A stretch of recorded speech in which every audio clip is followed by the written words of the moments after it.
Frères et sœurs bien-aimés dans le Seigneur,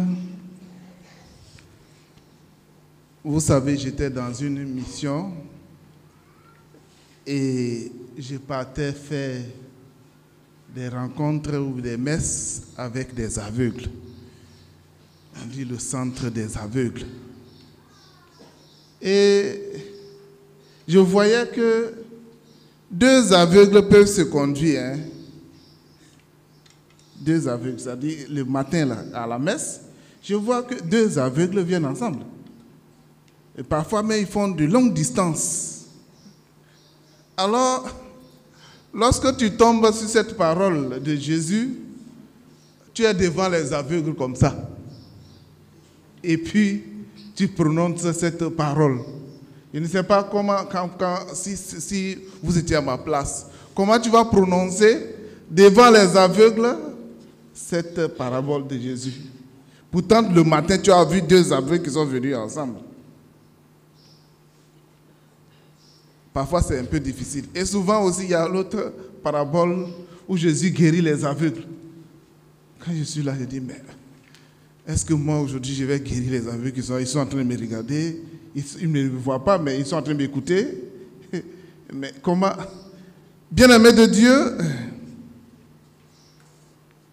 pour comprendre la parole de Dieu d'aujourd'hui, de 2 aveugles, on peut se dire que dans la vie, ce n'est pas tout le monde qu'on suit. Bien-aimé, on ne suit pas tout le monde. Et la parole de Dieu est claire. Le psaume 1 dit, « Heureux celui qui ne suit pas n'importe qui. »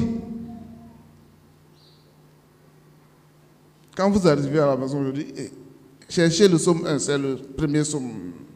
Tout le monde peut chercher, c'est court même. Heureux ceux-là et celles qui ne suivent pas n'importe qui. On ne suit pas n'importe qui. Ce n'est pas n'importe qui on suit.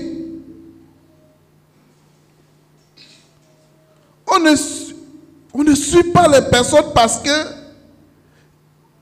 cette personne, elle est belle.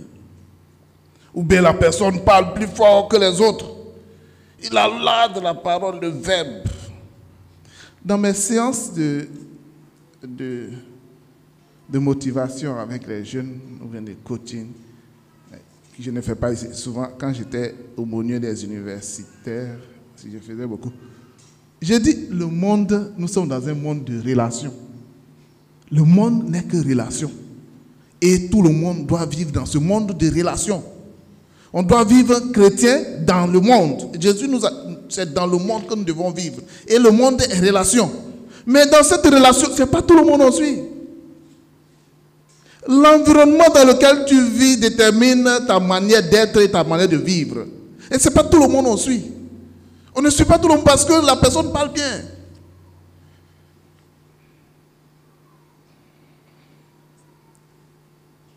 Vous savez, ceux qui parlent souvent beaucoup, ce n'est pas bon souvent de parler beaucoup. Hein. Parce que lorsque tu parles beaucoup, les gens vont dire, bon, il a l'habitude de parler, c'est normal, il parle. La parole vient du silence. Avant de parler, il faut faire d'abord silence dans votre cœur. La parole vient du silence. La parole est le silence. Et le silence est le recul de la parole. La parole est la vitrine de notre fécondité et donne la mesure de notre fidélité en Christ. On ne suit pas celui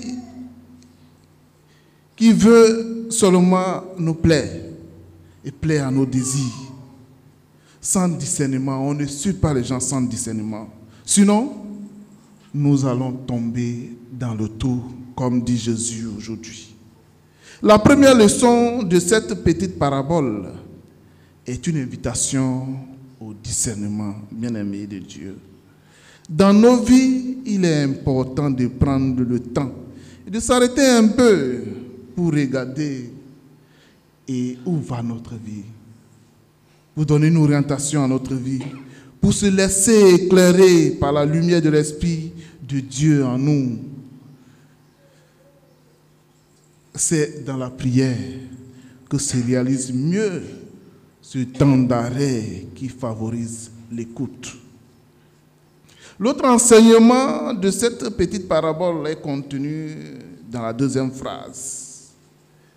Le disciple n'est pas au-dessus du maître, mais une fois bien formé, chacun sera comme son maître. Toute personne qui se lance dans la vie et qui cherche à se réaliser a besoin de guide, de mentor, de coach, comme on dit aujourd'hui. Et encore là, il faut choisir son maître et un bon maître qui nous formera pour aller de l'avant. Et ce bon maître, pour nous d'abord, c'est le Christ, qui est notre bon maître. C'est lui que nous devons suivre d'abord. Et après, comme souvent, on peut se tromper. Il y a des personnes averties qu'on peut suivre aussi. Ceux qui ont murmuré la loi du Seigneur, ceux qui écoutent la parole de Dieu, qui la méditent et qui la mettent en pratique, ceux-là, on peut les suivre pour éviter de tomber dans les fossés et les ravins de nos vies. Jésus sera lui-même, comme dit l'évangile de Saint Jean, le chemin, notre chemin.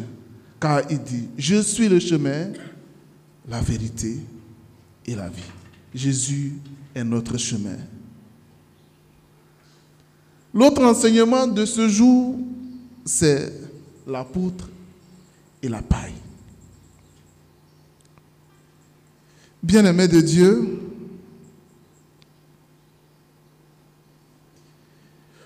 nous avons fait une expérience une fois. On était en théologie. Nous étions des étudiants. Et lorsque nous sommes allés en vacances, en notre retour, on nous a dit que notre évêque, l'archevêque, n'était plus archevêque. Que notre archidiocèse n'avait plus d'archevêque. Donc, il y avait trop de choses. Trop de choses. Je ne vous dis pas là, sinon vous allez connaître l'archevêque là, et vous allez parler après. Comme on a l'habitude de parler. Et nous, les étudiants, on a commencé à accuser. Donc, l'archevêque là, c'est normal, il n'est pas bien, même c'est comme ça, il aime trop l'argent, ainsi de suite, et tout ça. Comme souvent, on a l'habitude de dire, les prêtres, ils aiment l'argent, notre curé là, il passe au bas de l'argent. Souvent, vous dites ça, non?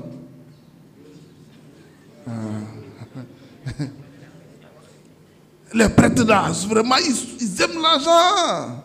Bon, entre nous, qui n'aime pas l'argent? Dites-moi ceux qui n'aiment pas l'argent. Si vous n'aimez pas l'argent, donnez-moi. Je vais voir, je vais garder pour vous, comme vous n'aimez pas l'argent. Là. Alors nous, on a commencé à critiquer l'archevêque. Alors notre professeur de théologie pastorale nous a dit, bon, c'est bien de critiquer. Hein? C'est bien de critiquer. Mais, imaginons-nous, on nous place un écran géant ici. Et on montre le film de la vie de chacun. Ici, ce qu'il fait dans le noir. Si on montre ici, quelqu'un peut parler. Imaginons-nous, nous qui venons même à l'église, chaque jour à la messe, même les prêtres. Et puis on dit, bon, on va mettre un écran géant ici. On va projeter la vie de Père Éric, là, maintenant, là. Je ne sais pas si moi-même je vais rester ici. C'est pour tout le monde aussi. Bien-aimé de Dieu, avant de regarder la paille qui est dans l'œil de l'autre là, pense d'abord à toi. Regarde d'abord ta vie. Avant d'accuser les gens, Faisons un peu de silence, un peu de recul avant d'accuser. Et si chacun faisait cela, il n'y aurait pas de guerre dans le monde aujourd'hui parce qu'on s'accuse tellement. Avant d'accuser ton mari, regarde d'abord toi. Avant d'accuser ta femme, regarde toi-même d'abord. Avant d'accuser tes parents, tes enfants, regarde-toi. Avant d'accuser les fidèles, les prêtres, regarde-toi d'abord. Est-ce que tu t'es regardé même d'abord? Avant, il est plus facile, souvent, d'accuser l'autre. On est tolérant envers nous-mêmes. On se dit que bon, notre péché, bon, c'est normal pour nous. Pour nous, c'est normal. Hein. Comment pour toi c'est normal et puis pour l'autre n'est pas normal? Regardons notre vie d'abord avant de parler. Hein, avant de parler. Soyons miséricordieux. Dimanche passé, c'était ça. Soyons miséricordieux. Souvent, c'est le sentiment de miséricorde qui m'anime souvent quand je suis en face de certaines situations. Quelqu'un te fait mal. Il faut avoir ce sentiment. Faites l'expérience de cela. Il faut avoir ce sentiment de miséricorde. Tu te dis, bon, pourquoi il fait ça? Pourquoi il me parle comme ça? Peut-être qu'il a vécu une situation donnée. Ça, souvent, ça se passe dans les familles. Hein. Quand papa vient le soir, on ne sait même pas ce qui s'est passé dans le bureau, tout ce qu'il a rencontré, tout. Et s'il arrive à la maison et maman l'accueille avec des paroles blessantes, d'accusations, vraiment tu vois le visage de papa, il n'est pas heureux, il a envie de sortir. Bien-aimés de Dieu, ayons le sentiment de miséricorde. Ayons ce sentiment. Et si chacun a ce sentiment, le monde irait mieux. Ayons ce sentiment. Toi qui as l'habitude d'accuser les gens sans discernement, toi qui as l'habitude d'accuser sans voir même l'histoire de la personne, essayons de voir dans notre vie et changeons notre manière de voir. Arrêtons d'accuser les gens. Par notre autorité, surtout quand dans le pouvoir, on a l'habitude d'accuser les gens. Ça là, c'est parce que c'est l'autorité qui nous trompe comme ça. Mais à part ça, si on enlève l'autorité, on enlève tout ce que tu as, on laisse tout ce que tu es. Quelle est la différence entre les gens? Il n'y a pas de différence. Souvent c'est l'autorité, le bien matériel qui fait souvent que on se croit plus important, plus intelligent et on devient arrogant, suffisant. De quel droit tu veux enlever la paille dans l'or de l'autre? C'est vrai que souvent on a besoin aussi d'enlever la paille dans l'œil de l'autre. C'est vrai, souvent. L'autre enseignement pour finir, c'est l'arbre et son fruit. Vous savez, moi je suis fils du planteur de l'ouest de la Côte d'Ivoire dans la forêt. Voilà. Donc le fruit, on peut voir le fruit de façon différente. Hein. Les fruits qu'on mange à table. Et puis aussi, les fruits d'un arbre, l'arbre qui est au dehors là-bas, ce n'est pas un arbre fruitier, mais son fruit peut être l'ombre. Et aussi, voilà. Donc, étant fils de paysan, moi j'ai mes parents qui font le champ de cacao, pour vraiment avoir le fruit là, il faut vraiment du travail. Hein. Il faut s'occuper de l'arbre d'abord, de la plante, avant que le fruit n'arrive. Bien-aimé de Dieu, avant de parler du fruit, il faut s'occuper d'abord de la personne qui va porter du fruit. Les fruits, laissons ça au Seigneur. C'est nous qui donnons l'orientation du fruit. Un arbre est important en fonction de son fruit, mais il faut s'occuper de l'arbre d'abord. Bien-aimé de Dieu, Dieu nous a donné tout ce qui est bon, tout ce qui est beau est à nous.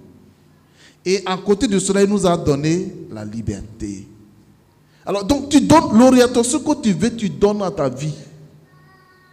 Si tu veux, c'est comme l'auteur sacré dit, hein, je mets devant toi le feu et l'eau. Tu peux mettre ta main dans le feu comme tu peux mettre dans l'eau. Mais moi, en tant que père, je te dis, ne mets pas ta main dans le feu. Parce que si tu mets ta main dans le feu va te brûler. C'est mieux de mettre ta main dans l'eau. Maintenant, tu as le choix. On a le choix de donner l'orientation de notre vie. L'orientation que nous voulons. Le Seigneur n'envoie jamais personne en enfer. C'est nous-mêmes qui choisissons.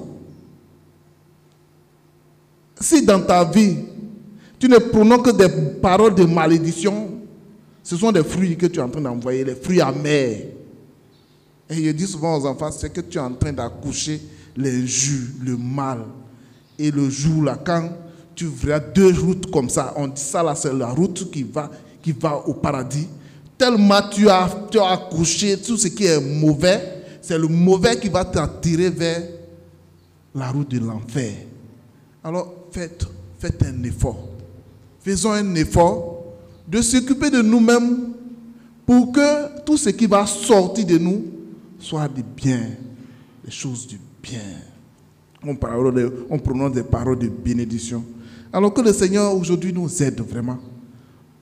Nous aide à vivre tout ce qui est bon, tout ce qui est beau, tout ce qui nous a donné de bon, de bien.